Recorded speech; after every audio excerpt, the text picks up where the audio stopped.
Problem ఏంటమ్మా? Night నుంచి ఒకటే పన్ను నొప్పి మేడం. అరే పెద్ద సమస్య వచ్చి పడిందే. ఇంకేమన్నా ప్రాబ్లం ఉందా? పారాసెటమాల్ యూజ్ చేయొచ్చు కదా మేడం. చిగురు కూడా వాసిందిగా. పారాసెటమాల్ తో పాటు ఫాజిల్ టాబ్లెట్ కూడా యూజ్ చేయాలా మేడం?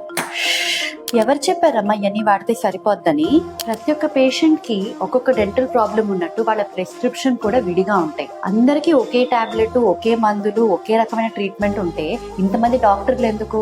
మీకు తెలియాల్సిన విషయం ఏంటంటే ఒక్కొక్కరికి ఒక్కొక్క టైప్ ఆఫ్ డయాగ్నోసిస్ ఉంటుంది, ఒక్కొక్క బాడీకి ఒక్కొక్క టైప్ ఆఫ్ మెడిసిన్స్ ఉంటాయి అండ్ వాటి డోసేజ్ కూడా మీ ఏజ్ బట్టి, మీ వెయిట్ బట్టి మారుతూ ఉంటాయి.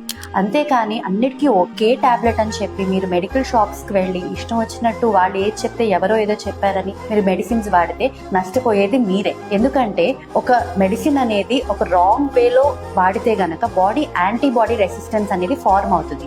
సో ఫ్యూచర్ లో మీరు ఈ టాబ్లెట్స్ వాడినా ఆ టాబ్లెట్స్ పని చేయకపోవచ్చు. అందుకని ఎప్పుడైనా సరే మీకు ఏ డెంటల్ ప్రాబ్లం కానీ హెల్త్ ప్రాబ్లం కానీ ఉంటే తప్పకుండా మీ డెంటిస్ట్ ని కానీ మీ డాక్టర్ ని కానీ కన్సల్ట్ చేసి మెడిసిన్స్ వాడండి.